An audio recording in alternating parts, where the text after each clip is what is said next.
तो निद्रा से परे है भाई, उसकी तो वृत्तियाँ फिर शांत हैं, मन इंद्रियां और विषयों की तरफ नहीं दौड़ रहे हैं। तब तो आगे की साधना वो करे फिर। अब तो है ना, मान लीजिए कि आपको स्वप्न नहीं आते हैं, तो फिर तो आपकी इंद्रियां उतनी विचलित नहीं है, मन आपका उतना विचलित नहीं है। ठीक है। अब ऐसा मत समझिएगा कि जीवात्मा नहीं देखती। जीवात्मा तब देखती, किसको देखती है? इंद्रियों के विषय ज़्यादा जब चंचल होते हैं तो उसको ज़्यादा स्वप्न आते हैं। जो व्यक्ति की ज़्यादा कामना होती है उसको स्वप्न बहुत दिखते हैं।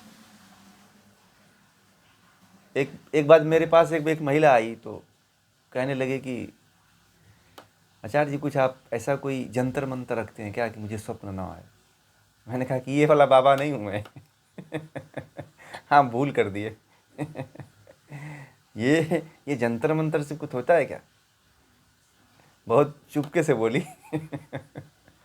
तो मैंने कहा स्वप्न आता है। मैंने कहा कि दिन भर सोचते क्या हुआ? ठीक है। वो बोलते कि दिन भर सोचते कि, मैंने पूछा दिन भर सोचते क्या? अरे बड़ा ख्याल आता है मेरा, इसको लेके होता है, उसको लेके होता है, पड़ोस में कुछ गड़बड़ होता है तो उसके बारे में भी आता है, घर में बड़ी समस्याएं इसके बारे में मैं, और कई बार तो मेरी दिन भर में लड़ाई हो जाती है। मैंने कहा कि इसीलिए तो ज़्यादा विचार आते हैं। आप इतना झंझट क्यों पाल रखे हो? पूरी दुनिया का, पड़ोस वाले के लिए भी जाके लड़ लेती हो।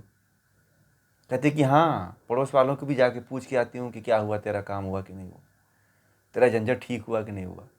और घर वाले मुझसे परेशान रहते हैं। अब मैं जाता हूँ तो घर वालों से भी झगड़ा हो जाता है। तो मैंने कहा कि जंतर मंतर बनवाने से थोड़ी कुछ होगा। अभी की याद आ गई, बहुत अच्छी बात। ठीक है। अभी मैंने एक आज योग बीज पढ़ा रहा था तो मैंने कहा कि भाई आप लोगों को भी ये बात कहूँगा। उसमें मैंने कहा था कि चमत्कार के ऊपर बात होने लगी कि बहुत से जो पढ़े लिखे लोग हैं, जो आजकल के समय में जो योग की विद्या को, जो योग जैसे विद्या को पढ़ रहे हैं, मैंने अभी सुना, मुझे दोपहर में किसी ने बताया कि जो योग विद्या को पढ़ने वाले लोग हैं, योग के बड़े बड़े आचार्य लोग हैं, वो लोग भी जाकर के अर्जी लगवा रहे हैं कि हमारी अर्जी लग जाए। ठीक है। तो मैंने कहा ये बताओ, वो तो महर्षि पतंजलि को भी बदनाम कर दिए बेचारे। महर्षि पतंजलि के बारे में एक सूत्र आता है कि योगेन चित्तस्य पदेन वाचा मलम शरीरस्य च वैदकेन यो आपरोक्तम प्रवरम मुनीनाम पतंजलि प्रांजलिरानतोस्मि। ठीक है। तो ये तो उस सूत्र को ही, उस श्लोक को ही पूरा मटिया मेट कर दिए लोग हैं। योग पढ़ने वाला व्यक्ति जाकर के चमत्कार के पीछे लाइन में खड़ा है। तो ये इससे बड़ा दुर्भाग्य क्या हो सकता है? और चमत्कार कुछ होता ही नहीं है भाई। योग वालों के लिए कोई चमत्कार, कोई बहुत बड़ी घटना नहीं है। जो महर्षि पतंजलि को पढ़ रहा है, अब वो जा करके अर्जी लगा रहा है कि कुछ चमत्कार हो जाए।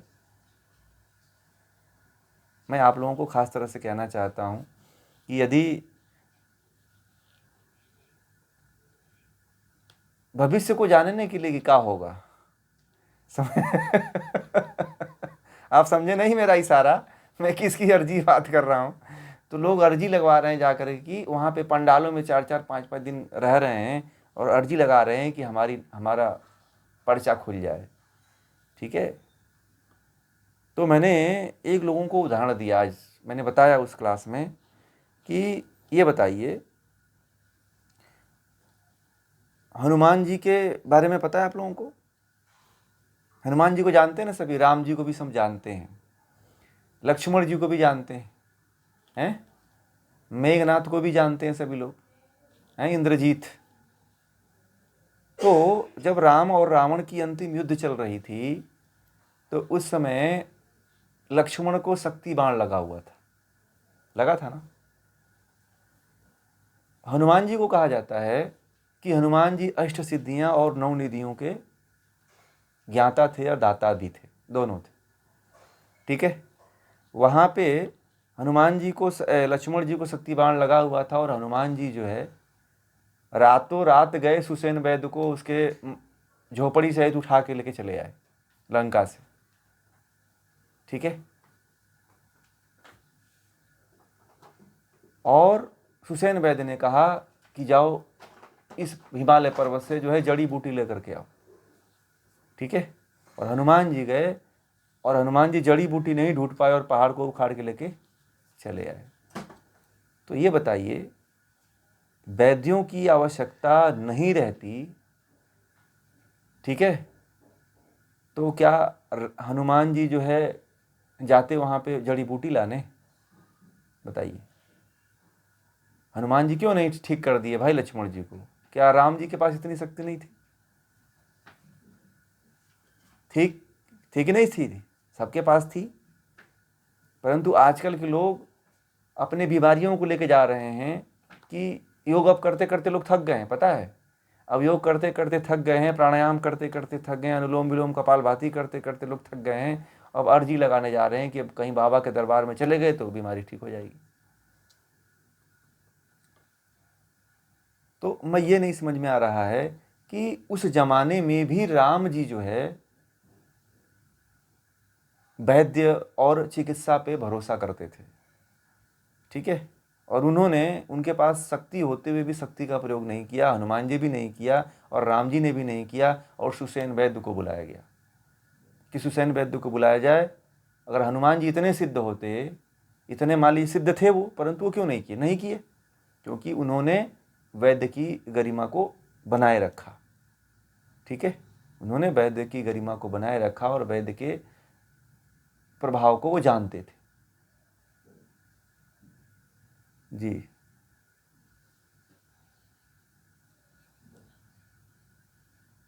तो हाँ, ये तो कामना है ही है, ये तो घोर कामना है, ये दुखित लोग ही करने वाले हैं। ये तो घोर घोर अज्ञानता इसको कहते हैं। और मैं बताऊं, मैं इसीलिए आप लोगों से बात कहा कि कहीं आप लोग मत अर्जी लगवा दीजिएगा, इसीलिए मुझे इस बात को मैंने रखा कि फिर ये पढ़ाने का, योग दर्शन का मतलब जो है कोई अर्थ नहीं रहेगा।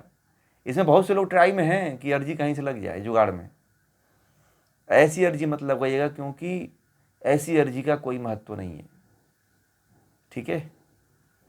महर्षि पतंजलि जब, हाँ, उसी के पास अर्जी, उसी के पास लगाइए दुनिया में। मैंने एक ही बात तो कहा कि जिस हनुमान जी की वो पूजा करते हैं, बालाजी की, वो बालाजी क्यों नहीं लक्ष्मण जी को जिला दिए भाई? आप बताओ हमें, क्यों वैद्य की जरूरत पड़ी? आप लोग हमें बता दो, बस इसी का जवाब दे दो, फिर आप हमें, फिर चले जाना आप चमत्कार देखने के लिए, है कि नहीं? बताइए, अब इससे बड़ा क्या तर्क हो सकता है? अब इसके बाद क्या उदाहरण हो सकता है? और लोग किस चमत्कार की बात करते हैं? योगियों के लिए किसी का भविष्य जानना और उड़ जाना, आकाश में उड़ जाना, गायब हो जाना कोई बहुत बड़ी घटना नहीं है भाई। योगी तो इसको बाधक तत्व मानता है, सिद्धि को क्या मानता है? योगी जो है सिद्धि को बाधक तत्व मानता है। और आज के समय में ऐसे बहुत से योगी हैं जिनके पास इनसे बहुत बड़ी बड़ी सिद्धियां हैं, परंतु वो इसलिए नहीं प्रकट करते हैं कि मेरी सारी तपस्या भंग हो जाएगी, ठीक है। मैंने इसीलिए कहा कि महर्षि पतंजलि की इज्जत आप लोग रखिए, क्योंकि इन सब चीज़ों में कुछ नहीं है। और मैंने सुना कि जब एक प्रोफेसर चला गया, ठीक है, एक प्रोफेसर योग के बहुत बड़े आचार्य चले गए वहाँ पे, तो मुझे बड़ा आत्मग्लानि हुई, समझ रहे हैं? मैंने कहा कि बताओ, अब तो और गर्त कर दिया लोगों ने।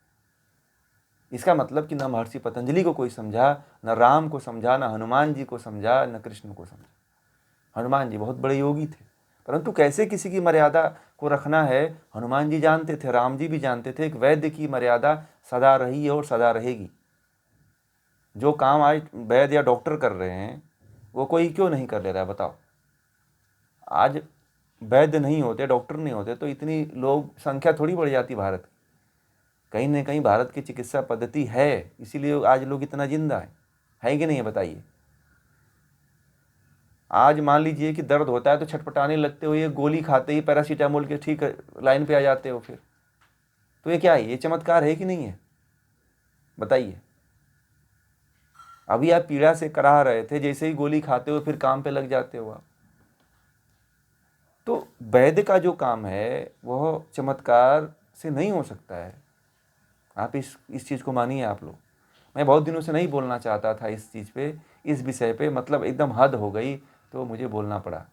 क्यों? क्योंकि योग विषय को जानने वाले लोग जो है भ्रमित हो रहे हैं। वो क्या किसी को ज्ञान देंगे बताइए? महर्षि पतंजलि को पढ़ने वाला व्यक्ति जा करके अर्जी की जुगाड़ में लगा रहा है, कहीं मंत्री से तो कहीं संतरी से, तो कहीं पैसा लग दे रहा है, तो कहीं जुगाड़ लगा रहा है कि मेरी अर्जी लग जाए, कि मैं जो है कुछ मेरा कल्याण हो जाए, मेरा भूत भाग जाए।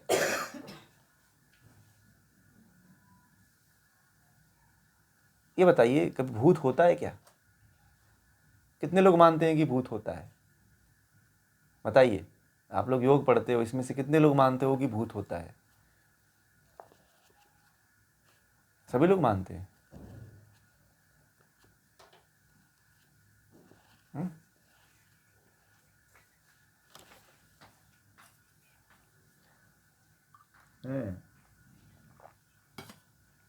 इंसान, बहुत अच्छी बात कहा। सबसे बड़ा भूत इंसान ही है।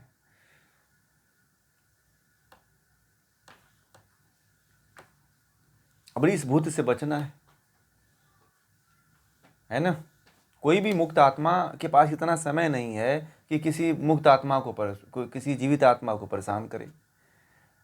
और ये लोग पूरा चक्कर में डाले हुए हैं कि वो फलाना आत्मा आपको दबोच रही है, रात में आके गला दबाती है, तो चढ़ बैठती है, तो आपको परेशान कर रही है। जी हाँ, वही बात है, वही बात है। बताइए, एक एक म्यान में दो तलवार नहीं रह सकती है। अब हमको नहीं समझ में आता, वहाँ पे महिलाएं ऐसे ऐसे कर रही हैं, वो कहते हैं कि इनको कोड़े बरसाया जाए। जी हाँ हाँ,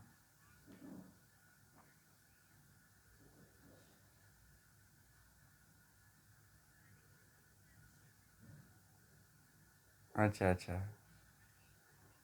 हाँ हाँ,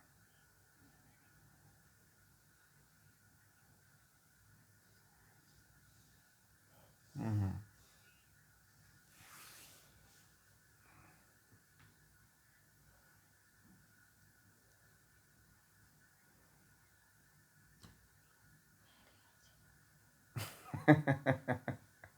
अच्छा अच्छा,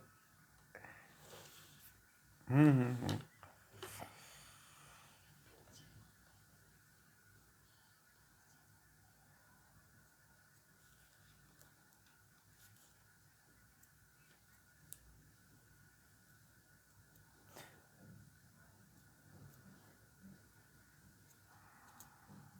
ये जानते हैं क्या है? ये मानसिक बीमार, अथर्ववेद में इसका वर्णन आता है कि जो आजकल मानसिक बीमारी है ना, मानसिक बीमारी का ही एक रूप है ये तंत्र मंत्र, ये जो जो किसी से नहीं ठीक होते हैं, तो उनको एक मूर्ख बनाने के लिए, उल्लू बनाने के लिए। और एक तरह से क्या होता है कि ये जो महिलाएं जो नाटक करती हैं ना कि ये मेरा है, ऐसा है, वैसा है, मुझे ये फलाना ने पकड़ा है, फलाना ने मुझे किया हुआ है, फलाना ने मुझे भूत किया है, उसने कुछ कार्रवाई किया है, उसने नींबू काट रहा है, वो जो है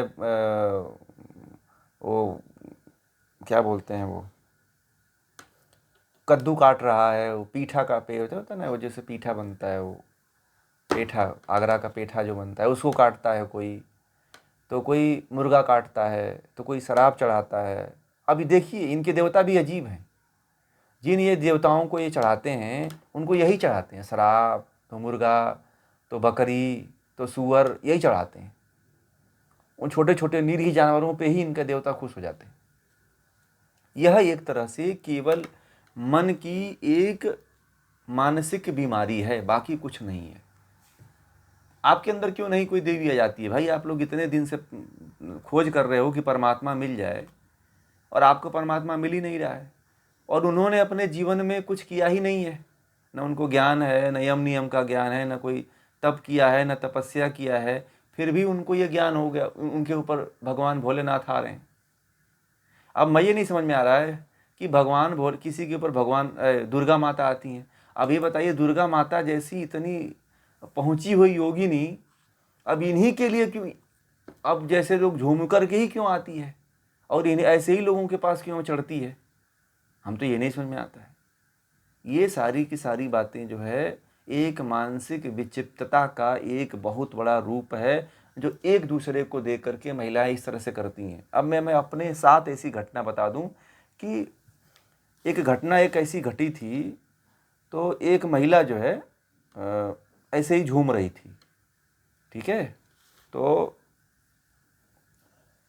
वह बहुत ऐसे ही नहीं मान रही थी, किसी के मनाए नहीं मान रही थी। तो उसे कहा गया कि ऐसा है कि लहसुन लाओ, और लहसुन मंगाया गया, उसका रस निकाला गया, ठीक है, और उसके आँख में डाल दिया गया, ठीक है।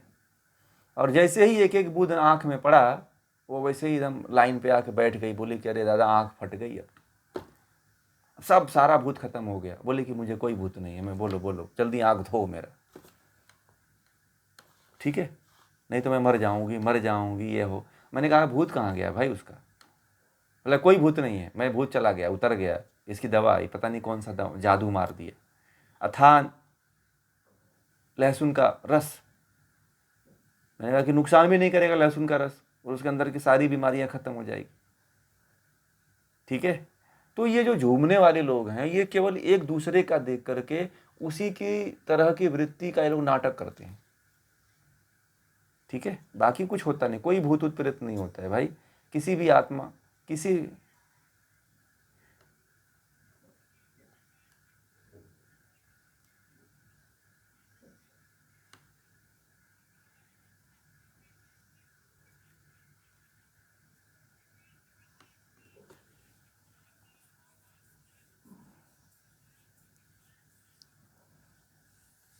अब जैसे सोचोगे वैसे, जैसे जैसे आप सोचेंगे ना, जैसे आप सोचेंगे वैसे ही आपकी मति बदलती चली जाएगी। ब्रह्मांड में बहुत सी ऊर्जाएं हैं, ऊर्जा की बात आपने किया, तो बहुत सी ऊर्जाएं हैं। आप जिस ऊर्जा को आमंत्रित करोगी वैसे ही विचार आपके अंदर, वैसे ही भाव आते चले जाएंगे, और वैसे ही आप परिवर्तित होते चले जाएंगे। ब्रह्मांड में यदि नकारात्मक ऊर्जाओं को यदि आप ले रहे हो, तो नकारात्मक ही एक्टिविटी आप पे कार्य करोगे आप, ठीक है। मैंने तो आज तक कभी नहीं लिया, और जितने जहाँ पे लोग कहते हैं कि जितने ये गड़बड़ काम है, मैं उस पर और नहीं विश्वास करता। अब तंत्र मंत्र पे तो और इसके विरुद्ध में रहता हूँ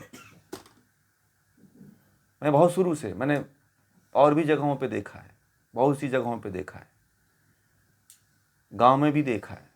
ये बस केवल जो है लोगों को एक तरह से हिप्नोटाइज करने का, और एक तरह से भ्रम फैलाने का, एक तरह से ढोंग और पाखंड करने का एक बहुत बड़ा जरिया है, ठीक है। यदि ऐसा रहता तो ये पाकिस्तान के लोगों को क्यों नहीं मारते हैं? आतंकवादियों पे क्यों नहीं कार्रवाई कर देते हैं, भूत डाल देते हैं? भूत में कुछ लोग कहते हैं कि पुतला, एक पुतला बना के, काला पुतला बना के उसको लोग चाकू से काटते हैं। अरे भाई आतंकवादी इतने हैं, उनका पुतला बना के काटो कि मरे वो सब, देश के लिए कुछ काम करो। तो ये जितने गरीब हैं, जितने अनपढ़ गंवार हैं लोग, उन्हीं पे ये सब काम करवाते हैं, समझ रहे हैं। इनकी इनकी स्थिति कहाँ होती है, ये लोग कहाँ किनको बलि का बकरा बनाते हैं? जो बेचारे अनपढ़ हैं, गंवार हैं, जिनको कुछ नहीं आता है, जिन्होंने आध्यात्म का ABCD नहीं सीखा है, उन्हीं को पकड़ते हैं बेचारों को, और कहते हैं कि तुम्हारे फलाना के ऊपर कोई भूआ कहेगा कि तुम्हारे ऊपर ये देवी देवता चढ़ गई है, तुमको इतना पैसा देना पड़ेगा, इतनी कार्रवाई करनी पड़ेगी, तो तुम्हारा भूत भागेगा। और मैं बताऊं, बड़े बड़े इंजीनियर और बड़े बड़े लोगों को मैं देखा हूं। कल मैं एक वीडियो देख रहा था जिसमें MBBS गाइनोकोलॉजिस्ट पहुंची थी अपना भविष्य जानने के लिए।